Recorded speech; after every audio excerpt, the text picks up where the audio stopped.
enough with the dramatics. Hi, my name is Amy Charles, and I directed a poorly written superhero film. Now, when we were given the theme of a moment, it was a little difficult for me to try and figure out what I wanted to do with that. So, instead of trying to find something else that fit that idea, I then decided to break down that word and what it could mean in the context of, creating something. And it brought me to the idea of pictures. Pictures are a singular moment captured in pictures, I guess. But of course, I could just do a series of pictures for my final project. So I then decided I would look into how to tell a story through a series of pictures. And that brought me to the idea of a comic book. Now, there are lots of films out there that are based off comic books, but most of them don't really translate the style as well as they could. There are some that are exceptions, of course. Primarily, I'm thinking of Into the Spideyverse. That was a brilliant film. Maybe inspired my direction on this a little bit, although the animation is quite different. But with the idea of a comic book, I could then translate that better into visual style, and of course over to video, which is what I am best with. I'm definitely better at producing anything that's video content than anything that isn't, because then I can apply my skills with editing. Now, generally, my editing style is quite influenced by the works of Edgar Wright. That didn't really come across in this project, I don't feel. What more came across from this project, when it comes to Edgar Wright, is my enjoyment of visual comedy. There was quite a lot of visual comedy in this project, lots of little things that I don't know if people will even notice, but things here and there, like certain accents on characters' clothing, like visual gags and stuff like that, and that, all planned from the start. There was nothing that really came about haphazardly, or in the moment when recording. But I would definitely say that was influenced by Edgar Wright and his prolific use of visual comedy throughout his films. Another one of my influences for this project, probably the most visual influence, is the work of a YouTuber by the name of Joel Haver. Joel Haver makes weekly short films, and some of these short films that he makes are animated via rotoscoping. Rotoscoping is where you take footage that you've recorded and then animate over the top of that to create something else. In particular, Joel Haver uses this software called Absinthe, where you can take your footage and you can turn it into PNGs, and then you can create a keyframe from one of those PNGs and file it through the software Absinthe, and it will use that keyframe to paint over all the other frames in that sequence. It has definitely made rotoscoping a lot more accessible, and something that made this style of rotoscoping even more accessible is Joel Haver's video on how he created his animations.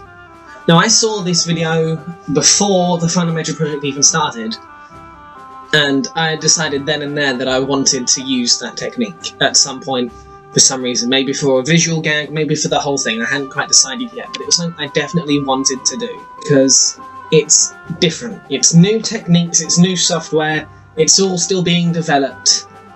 It's not standardised yet, and people don't really know what they're doing with it. And I think that's interesting. I think if I can carve out a little space in this new technique, then I can maybe show myself as a little bit more different than other people, and also, by using this software and getting to know it, I've got an upper hand as far as learning new skills go in the industry, because I can show that I can work with new softwares and new techniques and kind of forge my own path with it a little bit.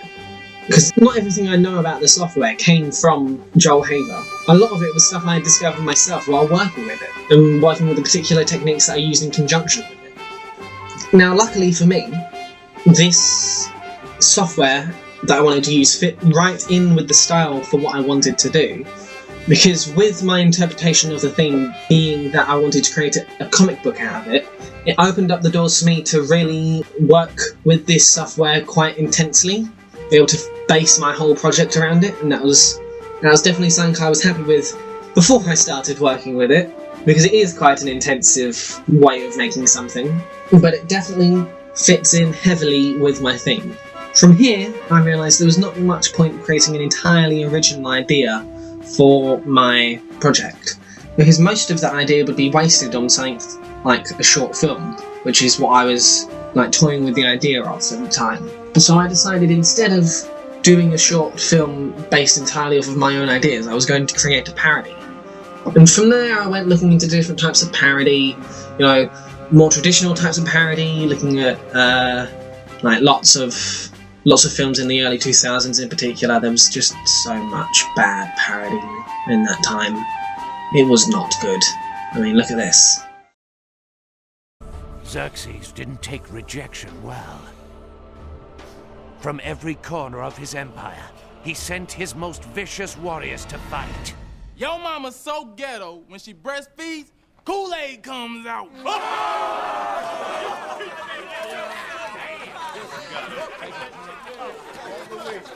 Your mama's so stupid, she thought Tupac Shakur was a Jewish holiday. Why would anybody ever think that's funny? What was wrong with the people that laughed at it and the people that made it? So after looking at that, I decided I was going to look into more contemporary parody. More stuff that was coming out now and recently, and how the rise of internet platforms like YouTube or Twitter or places like that had really opened up the doors for parody.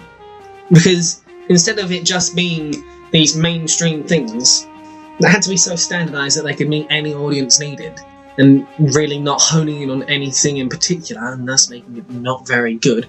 There was instead this wide variety of just people making their own things and really building on their own work and building what they wanted to make, which ended up making a lot better comedy. And of course I was influenced by that quite a lot, because I quite like this contemporary parody. I decided I was going to fold that into my idea of this comic book style, and then make this contemporary parody on a traditional superhero film. Particularly, the ones I was looking at were Batman and Robin and Batman Forever. Mainly because those are the films I grew up with, and they're just so silly and out there that they're almost a parody of the genre by themselves.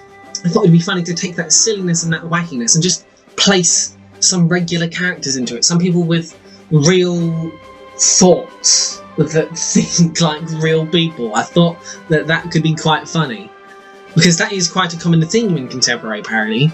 You take a regular person and you put them into it. A person that sees the abstraction from the norm, and you can then play off of that character and create some quite funny moments with it. Like, for example, there was this video I saw where there was a fight happening between a few friends, and at the end of the video they introduced this character that saw past the abstraction, and it made for quite a funny moment. And I thought, what if I just based my idea around that? Now, of course, it wasn't all perfectly to plan. The software Absinthe itself has quite a lot of limitations. It's not very good at tracking a lot of movement. That's like where you basically have to have your characters standing still for particular things unless you want to create this wild artifacting effect. It can't create anything entirely new, so if you want something to be in the scene, you have to have something there for it to base it off of, or you have to create it externally. You can't run it through the software. So for example, if I wanted to put a hat on my character and they weren't wearing a hat in the base footage, that hat would then be stuck on the wall as the character moved instead of being stuck to their head. So it is based in what you film entirely. There is nothing else you can do to change that. Another one of its problems is the lack of object pertinence, I think that's how you say it, where as soon as something isn't visible, it doesn't know what it is. This happens a lot when things overlap. Like here, for example, the character pulls his hand over his face, and because the software worked backwards in this scene, where it made the face first and then it worked backwards in making the hand, it doesn't know what the face is after the hand has come across it, so it just leaves it blank. And that's something that will happen quite often with the software. You'll notice it in little things like where someone raises their hand above their chest, mostly it's hands actually, but it would happen quite a lot. And often with the software, because it's so precise, and I just can't make myself that precise when creating my keyframes, like with the effect I was telling you before about the hat and how it would be painted to the wall, instead of the outlines of my characters being exactly where I want them to be, they will instead be painted slightly to the side of them in some cases, or like half on them, half off them. And that will lead to these weird effects where it's like, as the character moves out of shot, the outline around them kind of gets spread across the scene, and it's very evident with certain shots in this project. But it happens with every single one. And the way that I cover this up is by using the key effect of my project, which is this VHS effect that I created, where I duplicate the sequence 4 times and layer them over the top of each other and then separate them by colour. Like, so the top layer will be just green, second will be just blue, third will be just red.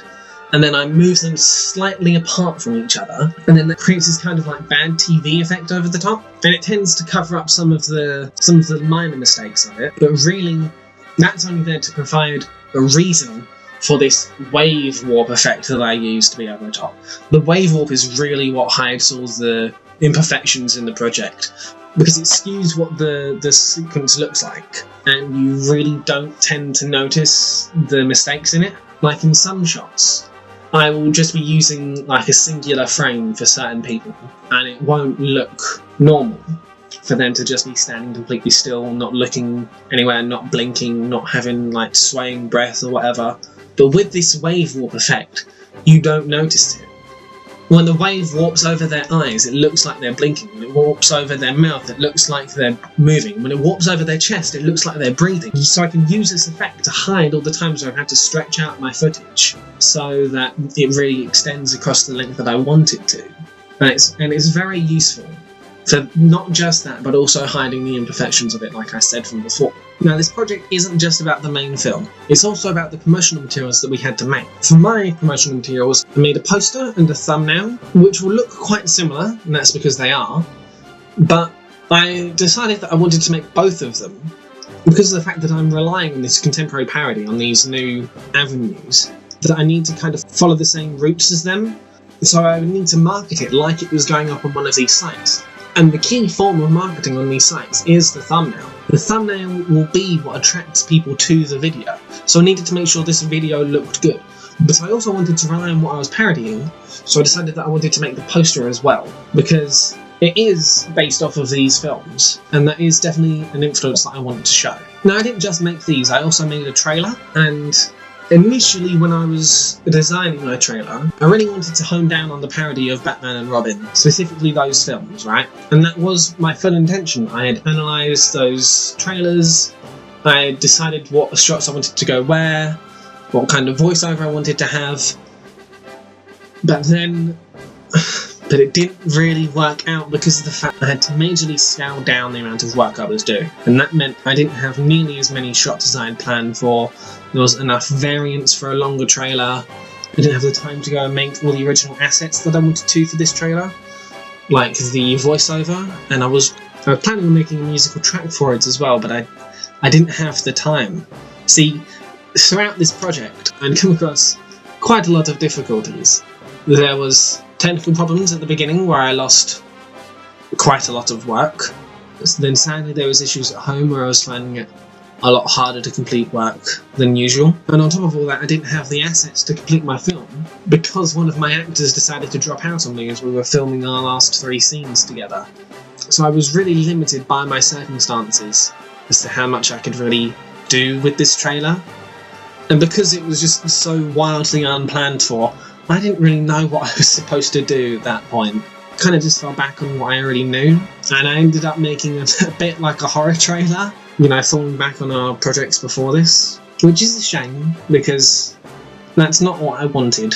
That's not where I was going with this project, and I definitely didn't make the short film to be scary.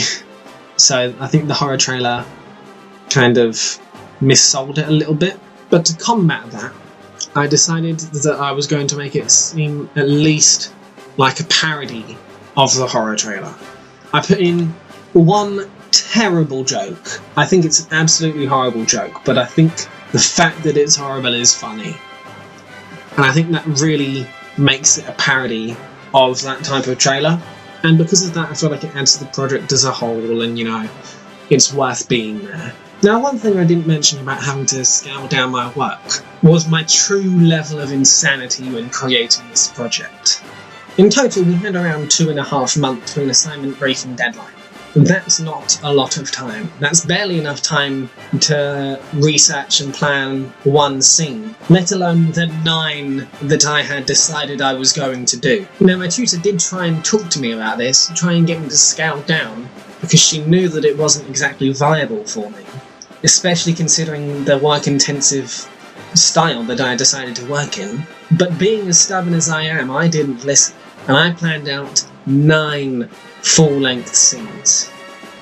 In total, 4 story arcs with 4 villains, callback jokes that don't make sense considering that there's only 2 scenes now, visual gags, backgrounds, mile-long storyboards, scripts, shot sheets, Easter eggs to media properties with permission from their creators, extensive research into themes and character plots.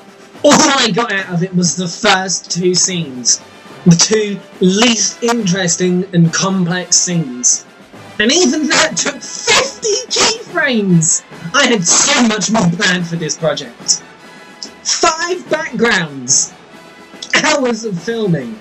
And not to mention the endless vacuum of time that was putting it all together. This could have been so much more.